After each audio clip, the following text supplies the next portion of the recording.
And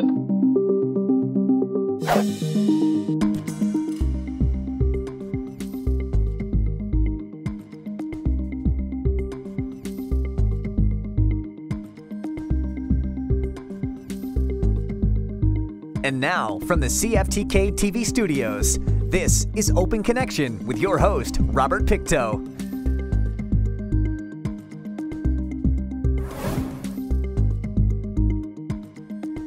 Welcome to Open Connection. I'm your host, Robert Pictou. Our show today comes to you from the unceded and traditional territory of the Tsimshian people. Curling has been described as the roaring game, with the roar coming from the noise of the granite stone as it travels over the ice. The exact origins of the game, however, are unclear, but curling is widely believed to be one of the world's oldest team sports. On today's Open Connection, we open our archives to bring you this story from 1992. The first annual $63,000 Smithers Curling Classic attracted some of the biggest names in Canadian curling today. Names like Pat Ryan and Kevin Martin, Jerry Kent, Eugene Ritzik, Rick Folk, just to name a few. The sport of curling is going through an identity or popularity crisis in parts of Canada. Nowhere is that more evident than right here in the Northwest. I had a chance to talk with some of the game's great ambassadors at the $63,000 Smithers Cash Spiel and got their thoughts on a variety of topics, ranging from the free guard zone to our first topic, the declining interest in the sport of curling. I think a few years ago it was starting to wane a bit. Interest had seemed to die off a little bit, both for ardent curlers and young curlers. But I've really noticed in the last 2 or 3 years that it seems to be on the upswing again. And even right here, you can see the number of kids around that are looking for autographs. And you ask each one of them, "Do you curl?" And they say yes. So I think it's starting to come back, and it's a great game and one you can play for a lot of years. Why is it all of a sudden being rejuvenated? I think it's just it goes through cycles. I think a little bit more TV exposure and media exposure, and people can see that you can make some money at it as well as have some fun and get on TV. So I think people are getting interested, and maybe at the expense of some other sports for a change.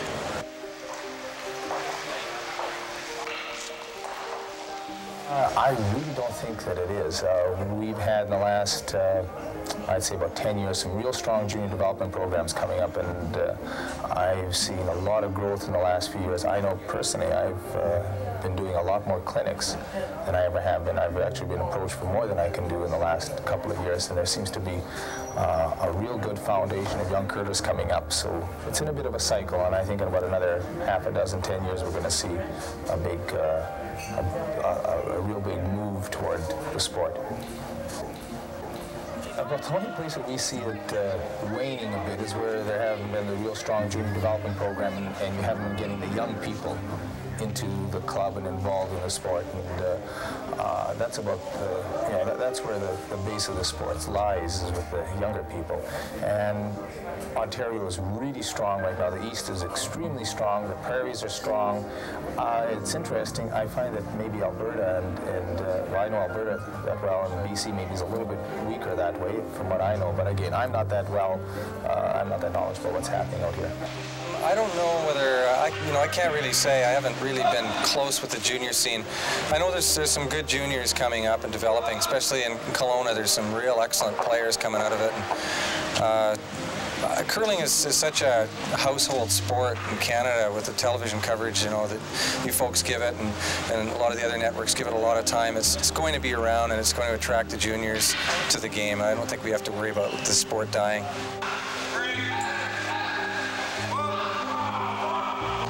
I don't think so. I think the competitive aspect of the sport is really increasing in popularity. I think people are enjoying watching curling more and more, especially when you get the format like the skins format, the TSN skins game last week. That's very interesting for people. There are good programs, but I think there could be improvements made. I think junior curling probably has been on a steady decline over the last 10 to 20 years, but hopefully with increased television coverage of curling and with curling destined to be a medal sport in the Olympics, I think that should help with the junior programs. think it's definitely curling's becoming stronger, but sports throughout, like you're talking, amateur sports throughout is definitely hurting. I think it's called Nintendo, I believe, is the problem. That type of thing, yeah, it's hurting quite a bit, and as well as a lot more pressure on high school and college and so on. That's hurting sports throughout, hockey, everything. And but curling's picking up a lot because of the cost of the other sports. Like you're looking at big dollars to play hockey now in Canada from a young person point of view, because you're growing so quick you can't keep it, you just can't pay for it. So that's why curling, I believe, is picking up like it is. And we've been a lot of places this winter, and we're definitely showing an improvement in the junior programs. The ages of 13 to 15 are really picking up a lot. Ed Lukowicz and Eugene Ritzik have come up with a unique idea, Canada's first professional curling tour. Well, we've been working on it, and I've been involved with Ed Lukowicz on this sort of a thing. I think that we can. Manitoba started one up within Manitoba this year, and the prize money just shot up instantly, and they've had real good response to it. And I think that if we start developing it within the provinces and then maybe on a national or international level, we've had a lot of interest from Europe on this business of a tour, and if the bucks are there, it could come big. I think it's following in the footsteps of maybe golf 40, 50 years ago, or tennis 20 years ago. So where are we now? Well, we're at a stage where we need some big corporate entity to say, hey, I'd like to hang my hat on this sport. It's got good television ratings. We've got great people involved in the game. It's a good network, good visibility, and take curling under their wing and make it grow. Labatt's has been one that's done it with the Brier, and they've had immense success being attached with the sport. And as soon as somebody else takes it on, we could maybe set up another kind of circuit or tour that's outside of the Brier playoffs. Open Connection will be right back after these messages. And now, from the CFTK-TV studios, this is Open Connection with your host, Robert Pictou. Thank you for staying with us. Formed in 1966, the International Curling Federation comprised the associations of Scotland, Canada, Sweden, Norway, Switzerland, and the United States. The IFC changed its name to the World Curling Federation in 1990. Let us return to the archives with 1991 World Curling Champ Kevin Martin. It is building. It's very stable. The only part that's not stable is the Players Association yet. It is quite stable too, as to coming in this spring, thanks to Eddie Lukowicz, but and Ritzik, and so on. That's where the game's sitting right now. It's a very stable game. It will happen. There will be a professional curling association. There will be a Players Association. It's a matter of when. It all has to do with TV ratings and the economy, and that's really where it's sitting right now. Junior programs are growing like crazy. It's incredible, and it's looking good. There's definitely room. The numbers won't be like PGA golf in the States, but the amount of coverage curling gets now and the amount of people and the ratings that curling gets, it will happen. There will be a professional curling league association, a players association. That's the important part, is for curling to become professional and at least a players association, so players have more say in the governing of the sport. That's the important part. I think you'll see the money increasing quite dramatically on the curling tour in the next 3 to 4 years. I think you'll likely see TSN or CBC sign a contract where they'll televise the finals of 6 or 7 cash deals, and then that'll be a big boost for the sport. I think there already is a tour to a large degree. There's good bonspiels right from coast to coast, right from September to the new year. So there is a tour to some degree, and I think it can get bigger and it can get better. Could you leave your job for a Canadian tour? Oh, I never leave my job, no. No, curling is just a hobby with me. We aren't doing a lot of curling this year. This is our 4th bonspiel, and it's our last bonspiel. I suppose if the money got up there, I potentially could make more money at curling than at work. But right now, things are working out right. I get a little bit of curling, a little recreation on the side to keep in shape, and that's fine for me. The World Curling Federation has the World Championships and the Olympics going to the free guard zone rule. Now, basically, what the free guard zone rule is the leads and seconds on both teams cannot hit an opponent's rock out unless, of course, it lands in the rings. Now, I personally think this is kind of like asking a golfer like Payne Stewart or Greg Norman to duff a shot so we can get to see them get out of trouble. Open Connection will be right back after these messages. And now, from the CFTK-TV studios, this is Open Connection with your host, Robert Pictou. Welcome back to Open Connection. The free guard zone is the area between the hog line and the tee line, excluding the house. A rock that comes to rest past the hog line, but not entirely outside the house and entirely ahead of the tee line, is in the free guard zone. Let us return to the archives with Eugene Herzog. The way it is now, if we want to make the analogy to golf, the way curling is now, there's no sand traps, hazards, nothing. It's a perfectly level playing surface. Now, we either throw in some hazards or create some difficulty for them. And they've got sand traps in golf. We want to create some interest here. If you don't execute properly, it's going to really hurt you with these modified mountain rules, or free guard zone rule. And as a purist curler, I don't think we need it. I think if we have ice, something, ice like this, where there's some curl to it, rocks that curl, we could probably avoid it. But two things: ice is getting to be too good, too straight and too fast, and there are too many curlers that are working hard at their game and becoming too good. 1-0, 1-1 games because whoever wins the toss will peel the whole game away. That's happening a lot, especially out in the prairies. There's some good hitting teams that basically, if you lose the toss, you're probably not going to win. Good chances that you're not going to win. And we'd like to kind of negate that factor too. Plus, it isn't for the, as far as the mountain rules, the modified mountain rules, whatever a person wants to call them, the feedback that we're getting from the bonspiels that have used the rules from the curlers and the spectators, and when I say curlers, I mean those curlers that have played in 4, 5, or 6 of them already this fall, and the Europeans who play at club, all bonspiels in Europe, everything, junior, men's is all played under these free guard zone rules. The feedback is very positive. I think, like I said, initially there's a reaction that it's kind of sort of bastardizing the game, or fouling with the rules, kind of motherhood and apple pie. These are the basic rules of the game that were started in Scotland. But I think it's good for the sport. Television tells us they need it. If we want them to televise it, people that are watching it say, hey, this is more entertaining to watch. Curlers that have curled in it say, hey, this is more interesting to play. So maybe it'll go that way.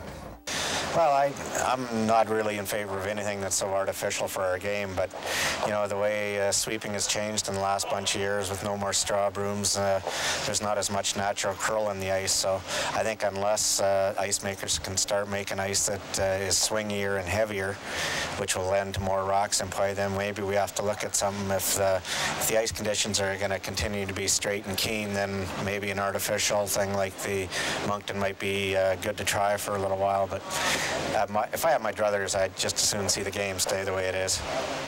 It's almost the same thing. It's like saying to John Daly, I know you can reach this par 5 in 2, but you can't. You got to lay up because it's not fair that you hit the ball so much further. It's the same in curling. If you're good hitters and that, it's like saying, you guys are too good at hitters, we're going to throw an anchor on you a little bit. So, like I say, it's a little bit artificial, and I guess you can relate it to a lot of things in other sports, like putting weights in a horse, when they're in a horse race. I don't think you have to do it, and I'd prefer that we don't do it.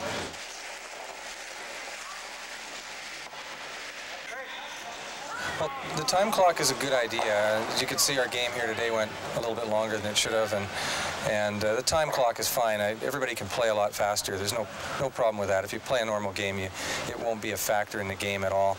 But you can't have a time clock in every bonspiel you're in. That would be getting kind of carried away. Too many volunteers involved. But the new rule with the free guard zone is it's interesting, and it's more fun to play as a curler. Right now, the major spiels across Canada, I think almost maybe half of them are playing with the free guard zone rule, and the others aren't. And you're seeing some of the teams come up here because it isn't the free guard zone. but the committee will probably have to think about it next year, because the CCA will probably have to change to the free guard zone. The international scene has changed, and you know, I don't think you can stop progress. It's not really hurting the game too much. It's a little more fun as a player. It hurts your game though, because you were when you were with Randy Ferbey and Don Walczyk, and I mean, you guys, you made your living, your bread and butter was the Peel game.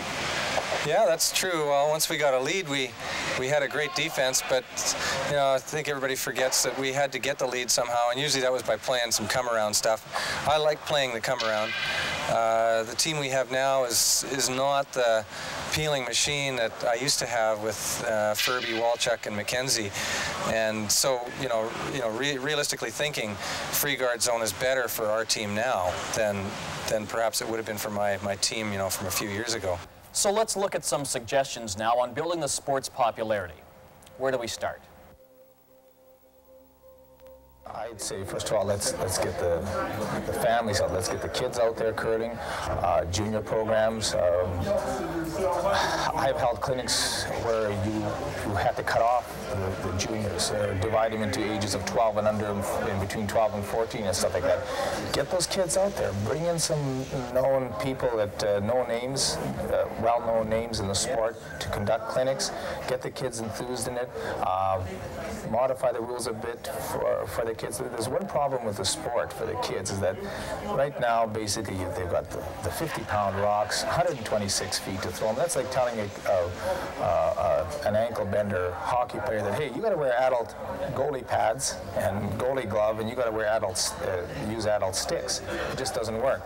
We haven't adapted the game for kids well enough, maybe, yet to really have a big impact there. Every sport, basketball, they lower the hoop, they give them a smaller ball. Softball, they set it on a tee for the real young ones. Curling hasn't done that, so what we've got to do is cater to the younger ones, and there's a lot of things that we can do that with.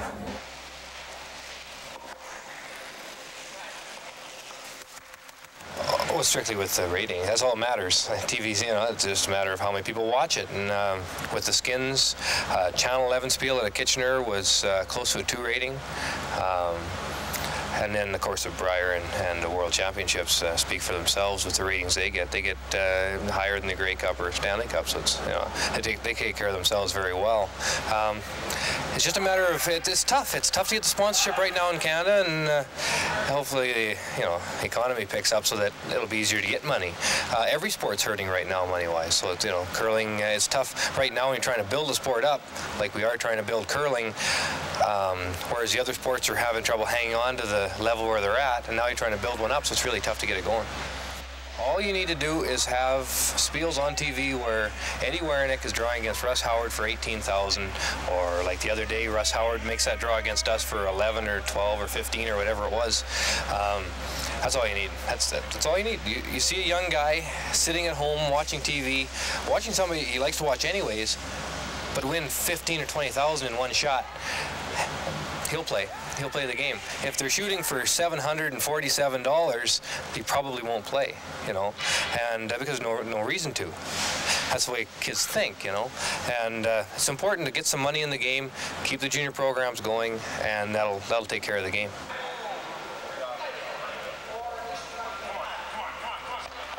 There are good programs, but I think there could be improvements made. I think junior curling probably has been on a steady decline over the last 10 to 20 years, but hopefully with increased television coverage of curling and with curling destined to be a medal sport in the Olympics, I think that should help with the junior programs.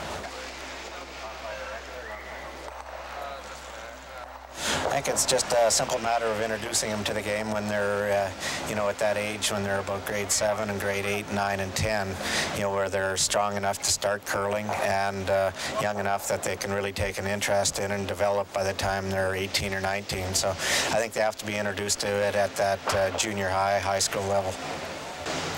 What about south of the border? Can we see this grow south of the border? Would that help the Canadian game at all?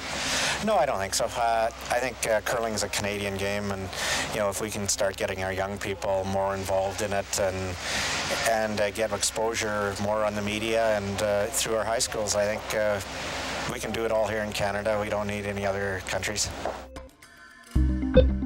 Open Connection will be right back after these messages. And now, from the CFTK-TV studios, this is Open Connection with your host, Robert Pictou. In 1983, Shel Busey began hosting his own home improvement radio program called The Build It Show. The radio program became so popular, a small studio was set up in his office where he would host the show and serve customers during commercial breaks. In this final segment of Open Connection, Shel Busey. Yes, absolutely they do, and in fact it's very similar when it comes to the house component itself. The home really being, you might say, a cavity which everyone has to heat in one way or another, be it with oil or natural gas or electricity or wood. And when it comes to that particular type of application, no matter if you're on the south part of the province or in the northwest as we are now, but the questions are similar. But some of the understandings are not so similar because of the moisture conditions, the conditions of the atmosphere, the relative humidity in the area. There's a number of things that react differently within the home, especially the type of soil conditions that the home is built on. But in answer to the question, yes, the questions are basically the same, but the application to how to repair it may be different. I'm curious about questions, whether they be from the Queen Charlotte's or Burns Lake or Prince Rupert, Smithers Terrace, Kitimat, where have you been? What kind of questions do you get? Well, the type of questions we find that come from the Northwest more so than possibly the South Coast will be areas of condensation is a major one. Because of the conditions of the elements here, because of the cold winters, because of the application of a number of items, be caulking, weather stripping, storm windows. What happens, the home itself becomes so tight because people are now doing things to the home that they feel are going to be beneficial to them on energy conservation, now becomes, in effect, an area of problem when it comes to the home quality of air inside, being now you've locked all that moisture inside. So we get a lot of questions on how do I get rid of the excess moisture in my home that's causing problems with moisture residue. And moisture residue can be almost like a green-like, using the term slime, if I can be so dull and boring with that sort of term, but it's algae growing. And this algae will grow on outside walls, at floor level, in closets, in bathrooms especially, and areas where it can be confined in a location where the dense air now finds that cold wall because it can't get out through the windows because the storm windows have been applied. It can't get out around the windows and doors because the weather stripping and caulking has been applied. But now it wants to continue moving through the fabric of the home into the drywall, and then it condenses. And then condensing in that area is where the growth, the actual mildew spores will grow in the drywall, and then you'll get this green and very, very unhealthy when it comes to people with allergies. But that's one of the major problems, condensation. And condensation relates to ventilation. And ventilation is not something that you can do effectively with dehumidifiers. And in fact, we had a call recently on the program where the lady says, can I get rid of this by buying a dehumidifier?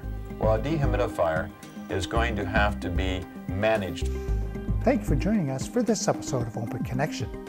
The greatest distance in the existence of man is not from here to there, but the connection from his mind and heart. If we can conquer that distance, we can soar like an eagle and realize our immensity within. I'm Robert Pictou.